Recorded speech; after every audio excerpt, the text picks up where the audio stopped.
Hello, my name is Jessica Marcis. I am a licensed school psychologist in the state of Ohio, and I work for Total Education Solutions, also known as TES. Today, I hope to provide you with recognizing signs and symptoms of common mental health concerns in children and provide you with basic tips to support your child. As a parent, you've watched your child grow from infancy to adolescence, and now your son or daughter is entering a whole new world. The enormity of living in isolation, changes in our daily lives, family hardships, and grief over the death of loved ones has the potential to affect the mental health and well-being of many. Even in this time of physical distancing, it's critical to seek social support and connections with others. Despite many obstacles, most students, even those who experience mental health issues, go on to graduate and live long, healthy lives. Many children figure it out on their own. Some do it with help from their friends or trusted faculty or staff. However, almost all of them will rely on their parents in some measure.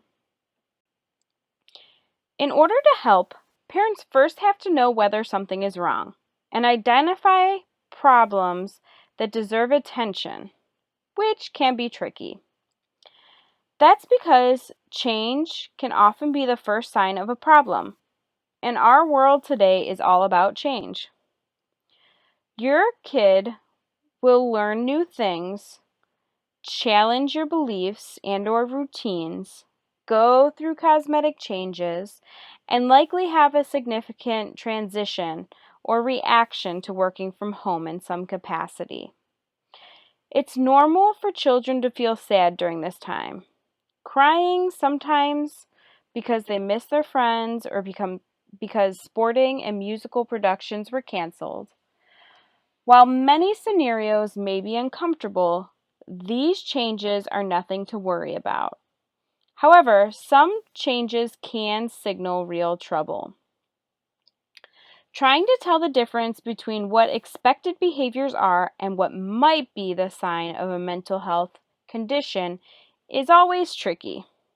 There's no easy test that can let someone know if there is a mental health condition or if actions and thoughts might be typical behaviors of a person or the result of a physical illness.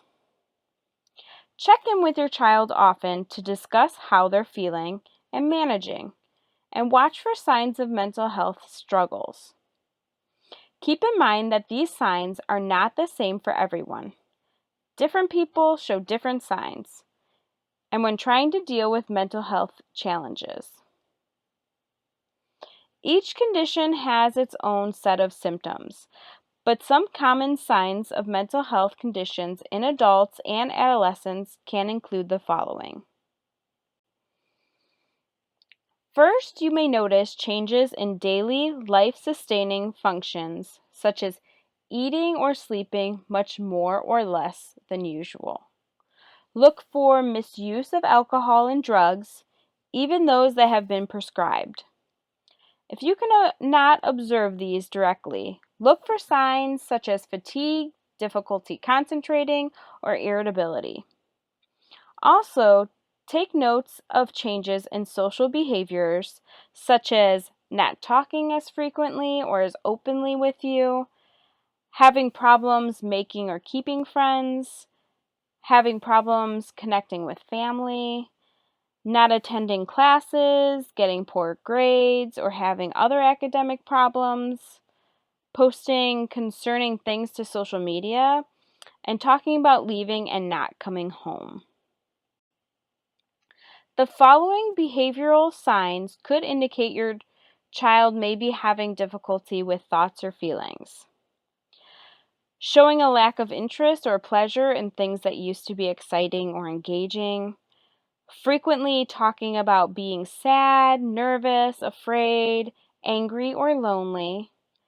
Being more sad, frustrated, angry, or nervous than warranted. having trouble concentrating or making decisions, having trouble coping with stress or setbacks. No single change should alarm you unless it puts your child's health in immediate danger, such as drugs or alcohol abuse or suicidal thoughts or feelings.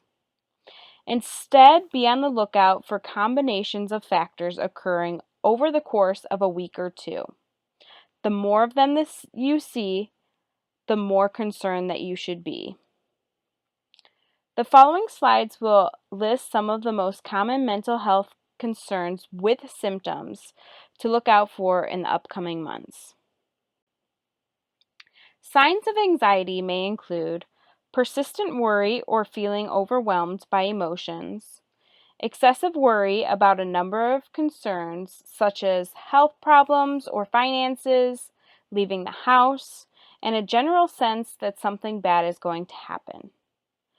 Restlessness, such as not being able to sleep or relax, and irritability, such as frequent mood changes or tantrums. And then difficulty concentrating, sleep problems, and generally feeling on edge. Signs of a panic attack may include the following: sweating, trembling, shortness of breath, or a feeling of choking, a pounding heart rate, rapid heart rate, and feelings of dread. It's important to remember that many panic attacks often happen suddenly and without warning. People who have experienced panic attacks often become fearful about when the next episode will occur, which can cause them to change or restrict their normal activities. Signs of depression may include a lack of interest and pleasure in daily activities, not enjoying things that used to make your child happy, no longer wanting to be with family or friends, significant weight loss or gain, aches and pains when nothing is really wrong, insomnia or excessive sleeping, sleeping too little at night or too much during the day, lack of energy or an inability to concentrate, a lack of energy or feeling unable to do simple tasks, trouble focusing or making choices. Many times, school grades may drop significantly, a sad or irritable mood for most of the day. Your child may say they are feeling sad or angry or may look more tearful or cranky. Feelings of worthlessness or excessive guilt, low self-esteem, not caring about what happens in the future, and recurrent or frequent thoughts of death or suicide. Any of these signs can happen or occur in children who are not depressed, but when seen together nearly every day, they're definitely a red flag for depression. Suicide is now the second leading cause of death for Americans between the ages of 10 and 24, according to the Centers for Disease Control and Prevention. Some risk factors for suicide include the following: talking about dying or harming oneself, recent loss through death, divorce, separation, even loss of interest in friends, hobbies, and activities that they previously enjoyed, changes in personality like sadness, withdrawal, irritability, or anxiety, changes in behavior, sleep patterns and eating habits, erratic behavior, harming self or others, low self-esteem, including feelings of worthlessness, guilt, or self-hatred, and no hope for the future, or believing things will never get better or nothing will change. Remember, parents set the tone for the household. Expressing extreme doom or fear can affect your child. Try to stay positive and relay consistent messages that a brighter future lies ahead. Stay active and encourage your child to engage in activities that will give them a sense of accomplishment, pleasure, fun, or social connection daily. Activity itself lifts spirits and help protect against mental health concerns. Make plans or goals together to help your child feel more engaged and valued. Encourage your child to list and reflect each day on things they are feeling grateful for, and keep lines of communication open between you and your child. Don't hesitate to talk with your pediatrician about ways to help maintain your family's mental health during this difficult time. Here are a few ways to help.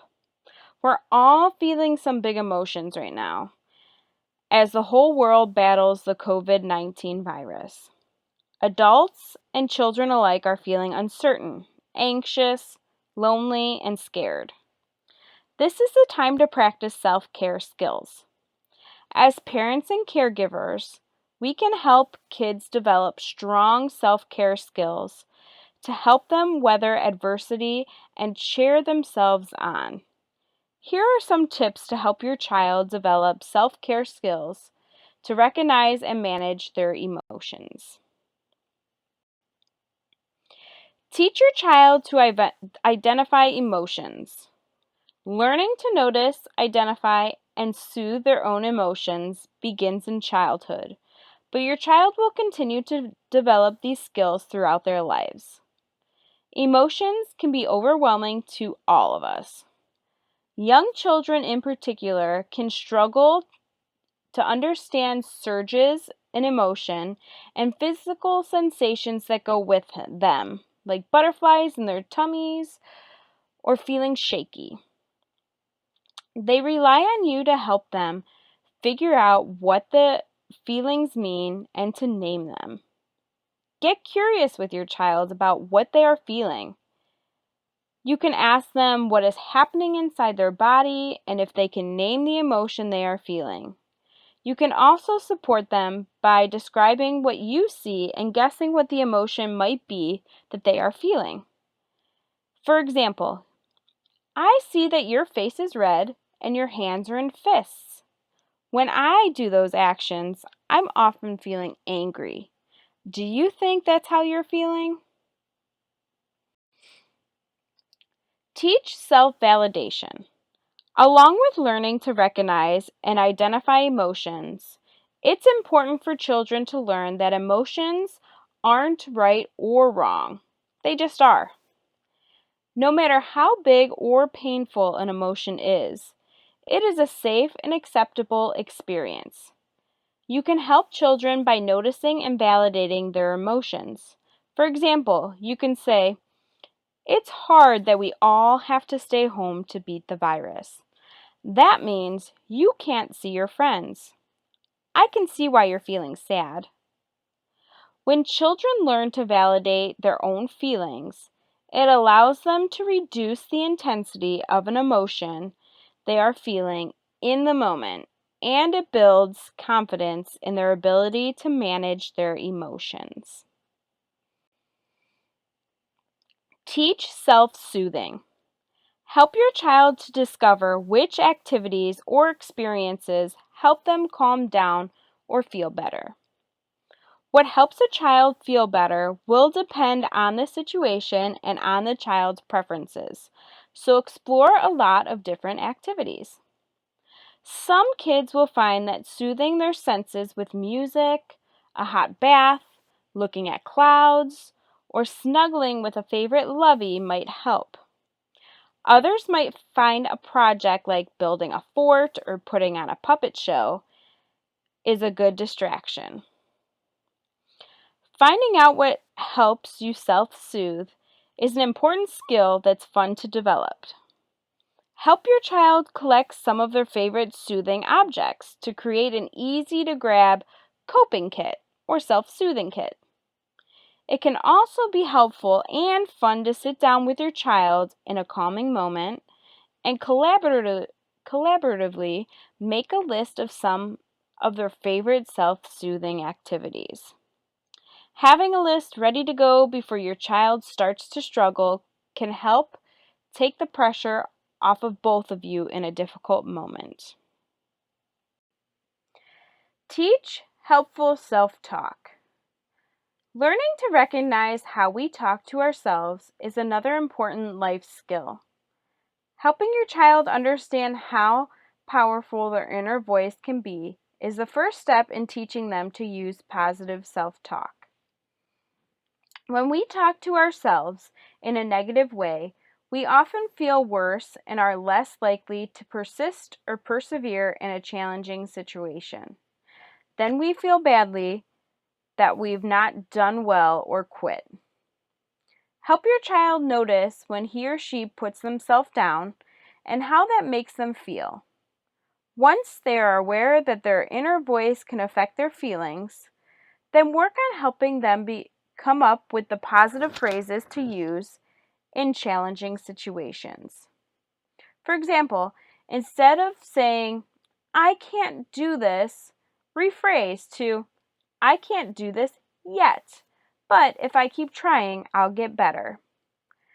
Practicing helpful self-talk during calm times can make it easier for your child to use when feeling stressed. Model constructive coping and self-care. As parents and caregivers, we often put children's needs before our own, hiding our emotions. It's important, though, to model for kids how we manage difficult situations. When you are coping with a difficult situation that would be appropriate for your child to hear about, consider labeling your emotion and describing how you plan to cope with it. For example, you might say, "I'm feeling sad that I had a hard day at work. To take care of myself and my feelings, I'm going to take the dog for a long walk and have a bath later tonight." When to seek support. Learning to manage emotions is a lifelong process. Children develop this skill at different rates, and it's common for children and adolescents to go through periods where they are more or less able to skillfully cope with powerful emotions. However, if your child consistently has trouble coping with painful emotions, consider seeking professional help. Consult a licensed psychologist or other mental health professional with training in a cognitive behavioral therapy for children. Here are just a few websites if you want to look further into mental health or look at further supports for them.